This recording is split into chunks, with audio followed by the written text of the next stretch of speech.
something to deal with, whatever. Address it for about 5 minutes. 5 to 10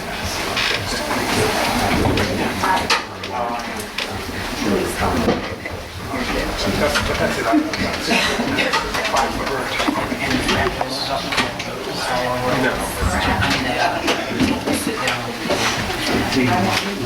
It just goes down to DC.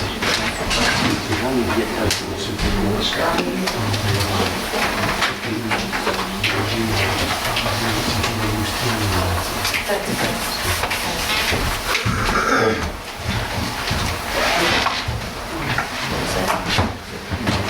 I have a motion to come out of executive session? Motion. Second. All in favor? Okay, Mr. Nicholson? Yes, ma'am, thank you. Ms. Harvey would like to address the board very briefly. First, I would request approximately 15 minutes of your time total, 5 minutes for Ms. Harvey and maybe 10 for me. Okay. Thank you. You making it 5 for me. Well, y'all know why we're here. Excuse me if I get emotional. Okay. You know, when you dedicate your heart to something, it's kind of a bitter thing when it comes to a point of this. Yeah, I'm not going to go through the whole thing. Y'all have got all the details.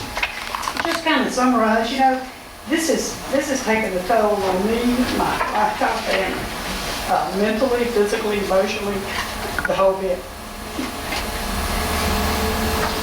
What it kind of boils down to is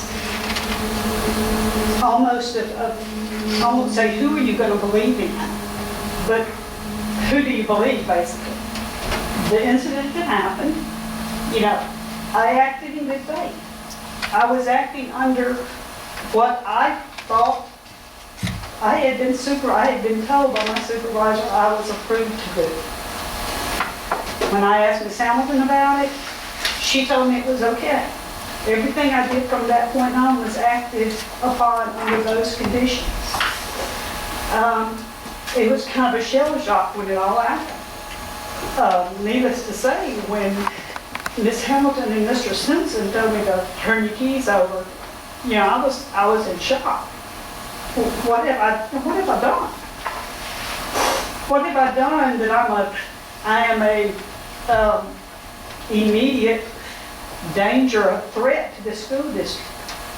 We're talking about 7 years ago when things were so disarray. You know, I've never in my entire history, I started here in 1992, I've never, ever done anything up at Perkins District. I've always asked for permission for anything I did. I had never had any donations given. I didn't know what to do with them. I asked what to do with them. I asked if I could do a certain thing. But, you know, in the midst of all of it, after it happened, you know, one of the things that I think I'll say hurts the most is the support. I was guilty before any investigation was done. I was assumed to have embezzled or used for my personal use. I had, you know, as if I was all of a sudden this outcast. A meeting was called with my faculty. Don't talk to them. Don't have any conversations with them. Since that time, I've had calls, I've had cards from people in the community, from teachers, educators, parents, and all, who have supported me, that are supporting me. And, you know, a lot of them have said that the past few years have been tough in education. They've been tough in education in every district. But in Long Beach, we've always prided ourselves on being a small town community, a village that's taking care of our children. We're ranked top in education. We're there not because of administrators, not because of anybody. We're there because the teachers, they're in those trenches. And those parents and those students.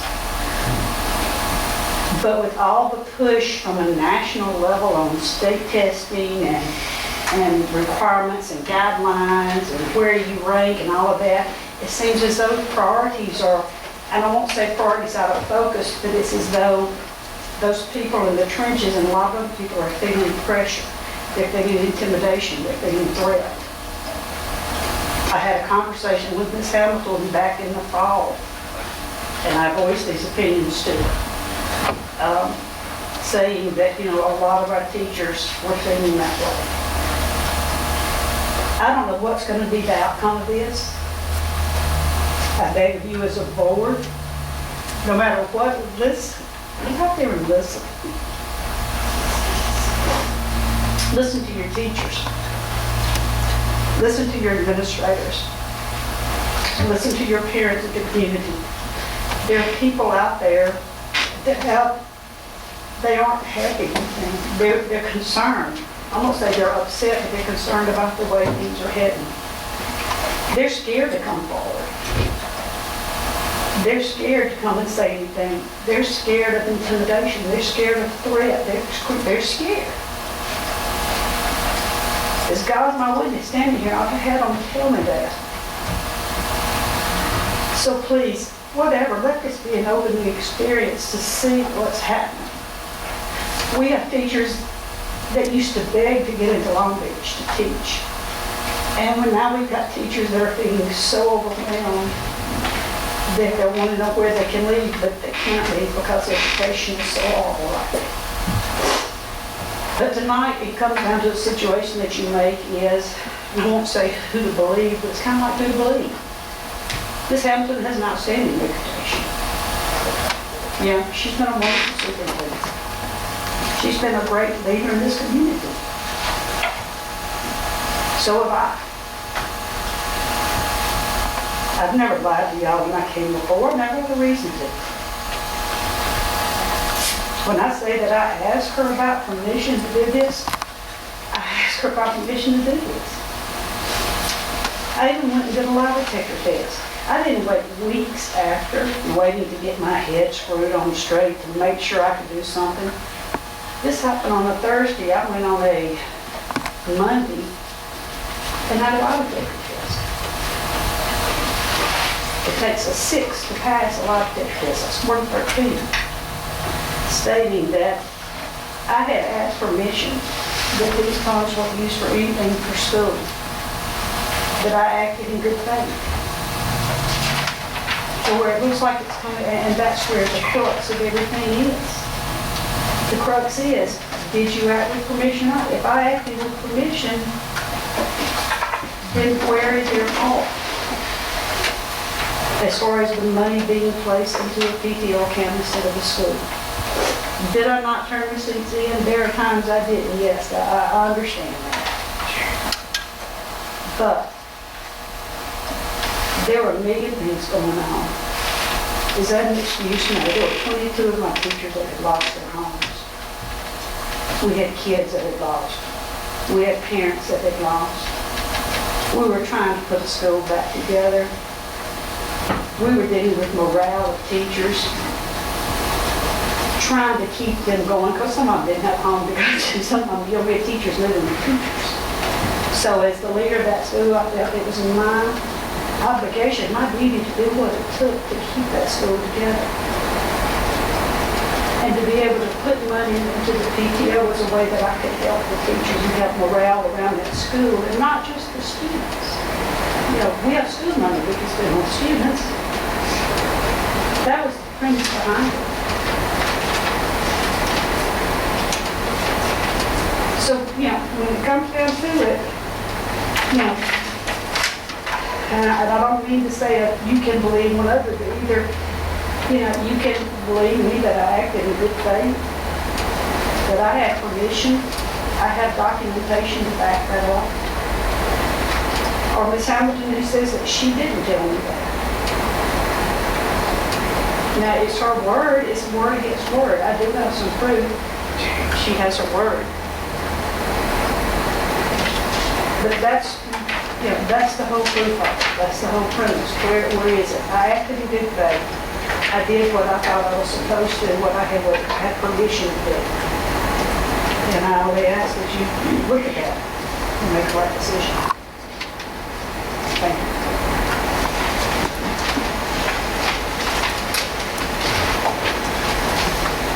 Good evening, ladies and gentlemen. I'm Chet Nicholson, privileged to represent Gene Harvey.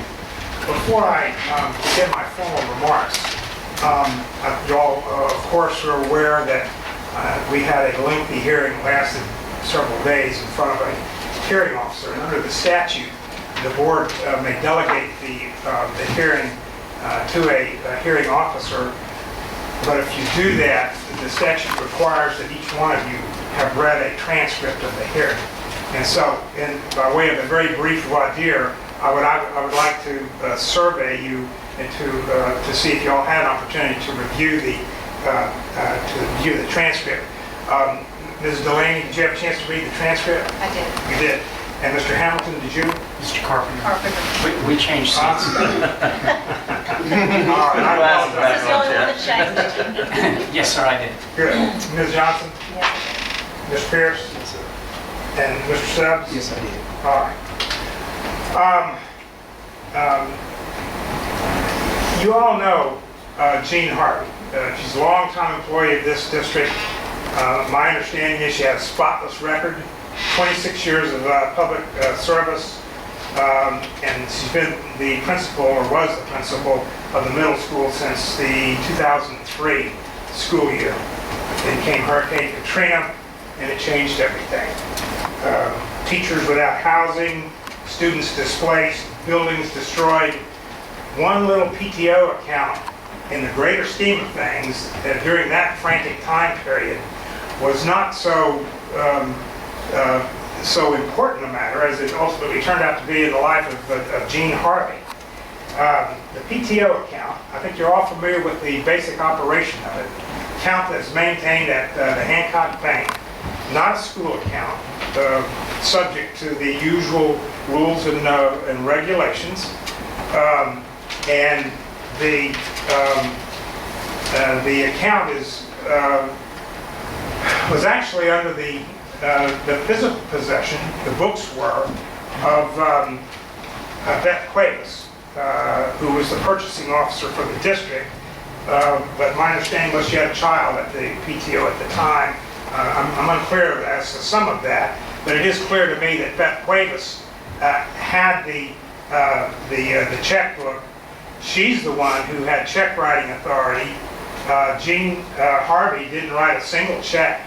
She didn't make a single deposit. She had no control, no legal control over that account. And I think that's an important point. The chaos erupted and the donations started coming in, and that was essentially unprecedented. There are a number of just key points that I would make here for you that I would like for you to consider as you deliberate. First, this district did not have a policy, at least not one that was ever provided to Jean Harvey, not one that was provided to me as her lawyer defending her in this matter. There was none that was ever offered into evidence at the hearing on this thing. And you would think that if there were such a policy out there, that would be the first thing they would do. Exhibit 1 to that hearing would be policy number, whatever it happens to be, and you didn't comply with this, Ms. Harvey. This is something you should have known about, and you didn't do it. Well, there was no policy because they didn't put one in evidence, and you can bet that if there were one out there, it would have been in evidence. It would have been trumpeted. It would have been huge in this, and we probably wouldn't even be here if it were the way that they say now that there was a policy. There was none. There's no statutory guideline per se in this circumstance, and that's why the issue of, well, did Ms. Harvey have some conversation with Ms. Hamilton? And I'll tell you the reason that she took a polygraph examination on Monday after she got the call after 26 years on Thursday to turn in her keys was because I require it in some instances before I'll take on a client in some kinds of cases. And if she hadn't passed that polygraph examination, I wouldn't be here. I usually, as a matter of fact, use a Gulf Coast polygrapher who has connections to the Long Beach School District, and because of that conflict, he couldn't handle it for me. And so I looked for the best qualified person I could find who was reasonable, and I found a man up in Hattiesburg.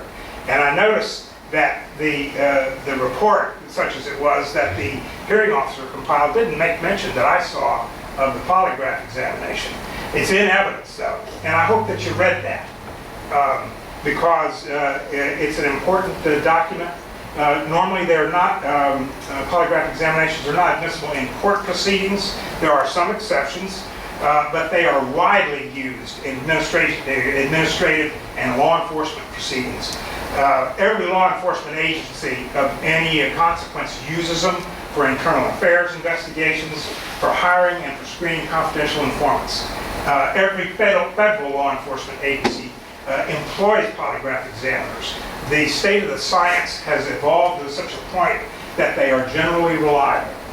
And I found a man up in Hattiesburg, a police detective, works for the Hattiesburg Police Department, who runs a private polygraphy service on the side. And I arranged to have him administer the polygraph examination on key points.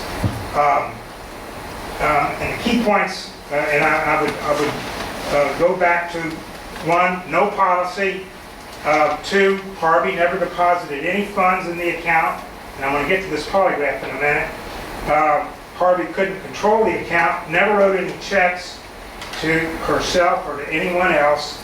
There was no evidence that she ever took a dime for her own personal benefit. Not one dime. And she went to Carolyn Hamilton early, and she had a conversation with her about whether or not it was okay to take these funds that were suddenly coming in and put them in the PTO account, which was used for many of the things that had a long history of uses for the benefit of teachers, luncheons and gifts and things of that sort. And although Ms. Hamilton denies it now, she had that conversation. I invited her to take a polygraph at the start of the hearing, and of course that didn't happen. And I'm going to tell you there's a reason for that.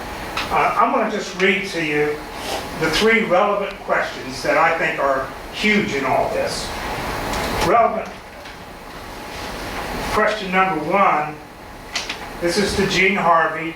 Did you lie when you stated you and Carolyn Hamilton discussed these funds being placed in the PTO account in 2005 and 2006? Answer, no. And the finding, no deception indicated.